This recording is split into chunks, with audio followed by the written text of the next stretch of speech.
இன்னைக்கு என்ன வசனம் பார்ப்போமா? இன்னைக்கு உள்ள வசனம் ரொம்ப நல்ல வசனம் பாருங்க.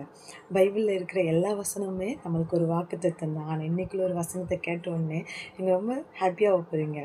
என்ன வசனம் தெரியுமாங்க? சங்கீதம் 121. என் நெருக்கத்திலே கர்த்தரை நோக்கி கூப்பிட்டேன், அவர் எனக்கு செவி கொடுத்தார். நம்மளோட நெருக்கப்பட்ட நேரத்தில் நம்ம யாரை நோக்கி கூப்பிடுறோங்க? யோசித்து பாருங்க. நம்ம நெருக்கத்தில் இருக்கும்போது ஆண்டவர் நோக்கி கூப்பிட மாட்டோம், நம்ம மனுஷங்களை நம்பி ஓடுவோம். ஏன்னா அவன்கிட்ட யார்கிட்டயாவது போய் சொல்லி கொட்ட மாட்டோமா? நம்மளுடைய உள்ளத்தில் இருக்க அந்த பாரத்தை கொண்டு வந்து யார்கிட்டயாவது கொண்டு, எனக்கு இப்படி ஆயிட்டே, எனக்கு அப்படியே, என் கஷ்டம் இப்படி இருக்குது நம்ம சொல்லி யாருக்கிட்டையாவது போய் சொல்லுறதுக்கு நம்ம வகை தேடுகிறோம். இல்லைன்னா நம்ம யாரையாவது ஒருத்தங்களை தேடி போய் ஆறுதலுக்காண்டி போகிறோம். ஆனால் நம்ம போகிற ஆறுதல் அங்கே கிடைக்குமா? கிடைக்காதுங்க.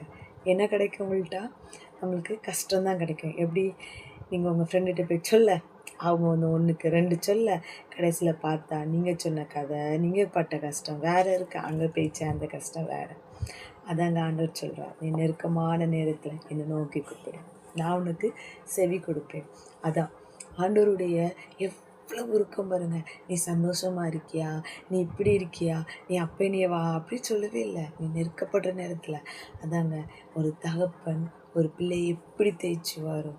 அந்த தகப்பனுக்கு தன் பிள்ளை கஷ்டப்படுதுன்னு அவ்வளோ ஒரு இது வலி வரும். அவ்வளோ ஒரு பாரத்தோடு அந்த பிள்ளையை பார்க்கறதுக்காண்டி ஓடுவார்.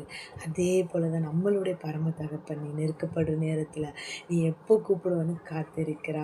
அதான் பைபிள் சொல்லுகிறது, மனுஷனை நம்புவதை பார்க்கலாம் கர்த்தர் மேல் பச்சைதலாக இருப்பது நலன் இருக்குது. இன்றைக்கி நீங்கள் உங்கள் நெருக்கப்படுற நேரத்தில் நீங்கள் யாரை நோக்கி கூப்பிடுவீங்க? யோசித்து பார்த்து நீங்கள் யாரை நோக்கி கூப்பிட்டா எனக்கு விடுதலை கிடைக்கும்னுட்டு யோசிங்க. அதுக்குள்ள ஆன்சர் உங்களுக்கு ஆண்டவர் தருவார். நீங்கள் நெருக்கமாக இருக்க நேரத்தில் யாருக்கிட்டையும் போகாதுங்க. பரமபிதாவாகிய ஆண்டவரை நோக்கி வானத்தை நோக்கி கூப்பிடுங்க.